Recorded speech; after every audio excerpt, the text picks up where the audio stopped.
Cette émission vous est présentée par CIH Bank.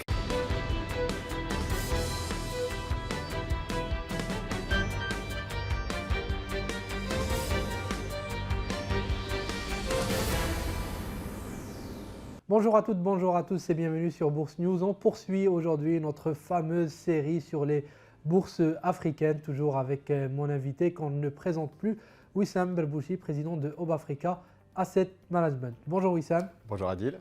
Comment ça va? Eh bien ça va très bien. Écoutez, c'est toujours un plaisir de vous recevoir. On a regardé plein de marchés. Vous pouvez d'ailleurs retrouver toutes ces vidéos sur notre site web et vous allez voir qu'on a vraiment fait le tour de plusieurs bourses africaines avec Wissam. Alors Wissam, aujourd'hui on va parler de la Tunisie, n'est-ce pas? Une économie qui traverse actuellement des moments un peu difficiles. Oui, effectivement, l'économie tunisienne, c'est une économie qui depuis quelques années est en difficulté. Pour remettre un peu les choses en perspective et pour avoir une idée un petit peu du contexte actuel, la Tunisie, c'est aujourd'hui un pays de 12 millions d'habitants, 160 000 km². Donc à l'échelle de l'Afrique, c'est un petit pays. Ce qu'il faut quand même avoir en tête, c'est que si c'est un petit pays en termes de population, en termes de superficie, c'est également un pays qui a des bases solides en termes d'éducation, puisque plus de 80% de la population tunisienne est alphabétisée. Et puis c'est un pays qui, en termes de PIB par habitant, en parité de pouvoir d'achat, est au niveau de l'Afrique du Sud. On est à 10-11 000 $ par habitant, ce qui représente environ 2 fois plus que le niveau du Nigeria, qui est autour de 5 000 $. Ces dernières années, effectivement, ont été relativement compliquées pour la Tunisie, puisque les taux de croissance qui, avant la Révolution, étaient de l'ordre de 4-5%, sont aujourd'hui plutôt de l'ordre de 2-3%. Donc une croissance relativement faible et en parallèle des taux d'inflation qui sont relativement élevés. On tourne autour de 4-5% par an et plus récemment plutôt autour de 6-7%, ce qui a obligé la Banque centrale tunisienne à récemment de nouveau augmenter les taux directeurs, qui est passé à 7% et qui a été augmenté de 75 points de base. Et puis aussi une économie qui a des difficultés pour boucler son budget. D'ailleurs, la Tunisie a fait appel au FMI récemment. Oui, effectivement. Elle a fait appel au FMI pour trouver un moyen de boucler ce budget qui est consacré en grande partie au paiement de la masse salariale de la fonction publique. Ça représente environ la moitié du budget de l'État tunisien et peu ou prou 17 ou 18% du PIB tunisien. Et donc, il y a déjà eu plusieurs aides depuis 2011 et là, il y a une nouvelle demande de la part de l'État tunisien qui serait une demande de l'ordre de 4 milliards de dollars avec évidemment des contreparties de la part du FMI. Ces contreparties, ce sont une meilleure gestion des entreprises de la fonction publique, une réduction de la masse salariale de la fonction publique et puis aussi une réduction peut-être des subventions dans certains secteurs, notamment dans le secteur énergétique, avec une volonté peut-être de mieux cibler ces subventions et de ne pas subventionner tous azimuts et de toucher toute la population, qu'elle soit en difficulté ou non. Très bien, maintenant qu'est-ce qu'on peut dire sur la bourse de Tunisie? Alors la bourse tunisienne, c'est une bourse qui a été fondée en 1969. Aujourd'hui, c'est une bourse qui compte 81 sociétés dans des secteurs relativement variés. Alors le secteur bancaire qui est le secteur majoritaire avec 12 sociétés et en termes de capitalisation boursière relativement important. Mais on retrouve beaucoup de sociétés dans le secteur de la consommation, aussi bien de base que discrétionnaire. On retrouve certaines sociétés dans le secteur de la pharmacie, par exemple. On retrouve également des sociétés dans le secteur de la distribution. Okay. Et donc c'est une bourse qui aujourd'hui en capitalisation boursière cumulée représente environ 8 milliards de dollars. Et puis, c'est une bourse qui a relativement bien tenu ces dernières années. On est sur quel niveau de performance? Depuis 2018, ça a été une année où la bourse tunisienne était à plus 15%. 2019-2020, autour de moins 2, moins 3%. 2021, une année à plus 2 ou plus 3%. Et puis, depuis le début de l'année, on est à plus 7%. Donc c'est une bourse qui, en termes de performance, tient relativement bien. Alors je parle de performance en dinars. Si on corrige cette performance de la devise et qu'on regarde en dollars ou en euros, c'est sûr que la performance est un peu moins bonne puisque sur longue période, le dinar est une monnaie qui s'est fortement dévaluée par rapport à l'euro et au dollar. Mais en tout cas, sur le le plan de la performance interne, c'est une bourse qui tient relativement bien. Et puis, un autre élément important, c'est celui de la valorisation. C'est une bourse qui aujourd'hui traite sur des niveaux de price-earning ratio de l'ordre de 12 fois, avec un dividend yield d'environ 5%. Et là aussi, si on compare avec d'autres bourses, alors on est sur des niveaux un peu plus élevés que la Bourse régionale des valeurs mobilières ou la Bourse du Ghana, mais on est très largement en dessous de bourses comme le Maroc ou encore l'Afrique du Sud.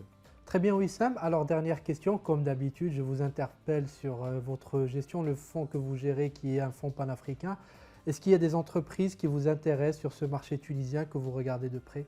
Alors comme l'ensemble des entreprises qu'on regarde en Afrique, les critères qui sont importants pour nous, ça reste la qualité du management. Donc on est toujours très regardant sur la capacité des équipes dirigeantes à nous parler de l'avenir et à nous convaincre sur leur capacité à créer de la valeur. Et puis de manière plus générale, alors nous, au sein d'Africa Picking Fund, on aime bien les entreprises qui sont en croissance, qui ont une exposition régionale importante, ce qui permet sur longue période aussi de réduire les risques, notamment celui lié aux devises.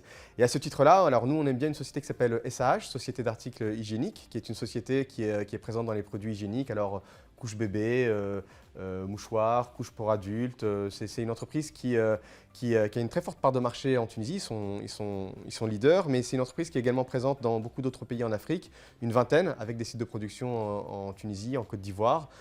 C'est une entreprise qui s'est diversifiée en 2019 dans les détergents, profitant de sa capacité à alimenter les différents réseaux de distribution. Donc ils se sont donné les moyens d'investir dans ce segment-là. Et puis si on regarde de manière un peu plus détaillée les chiffres, c'est une entreprise qui va croître de l'ordre de 15% par an en termes de chiffre d'affaires et qui a vu son résultat net doubler entre 2018 et 2021. Voilà. À l'avenir, c'est une entreprise qui a encore un fort potentiel de croissance avec son exposition en Afrique subsaharienne. Et puis c'est une entreprise aussi qui a probablement vocation à se développer dans d'autres segments, notamment le segment des cosmétiques, qui est un segment qui offre aussi également beaucoup de croissance en Tunisie. Une autre entreprise?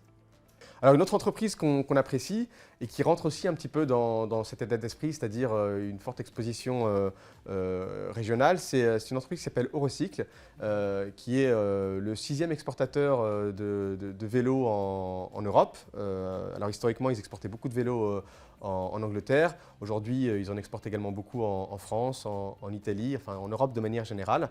Alors ce sont plutôt des assembleurs, hein, même si une partie du vélo est produit en Tunisie. Ils importent la matière première, ils assemblent et puis ensuite ils exportent. Depuis quelques années, et la Covid a beaucoup aidé, hein, et le développement du vélo en Europe a été un catalyseur fort pour la croissance du groupe. Et depuis quelques années, ils se sont également développés dans le vélo électrique. Et ils sont en train de se développer dans le e-scooter. Donc Eurocycle, c'est une entreprise qui également affiche des taux de croissance très intéressants, puisqu'on est autour de 25% de croissance par an depuis 2018. Et le résultat net d'Eurocycle a quasiment triplé sur la période. Si on regarde les multiples de valorisation, Eurocycle, c'est une entreprise qui traite autour de 10 fois les résultats et qui offre un rendement de l'ordre de 5%. Très bien. Eurocycle et SAH, on va retenir ces noms. Encore une fois, merci Wissam Babouchi pour ce tour d'horizon et je vous donne rendez-vous pour un prochain épisode et une nouvelle destination. Merci. وليده لو توضرت فيها لاكارت انا غادي نبلوكيها دابا من لابلي ولا لقيتيها علميني باش ندير بلوكيها خويا وقت صيفط معك هاد الميساج فوكال للوالده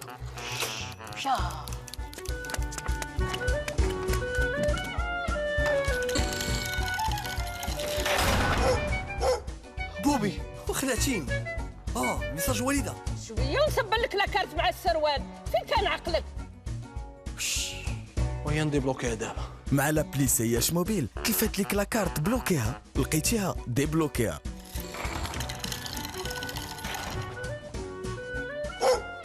تيليشارجي من دابا لابلي سياش موبيل وحلو كونت في الحين.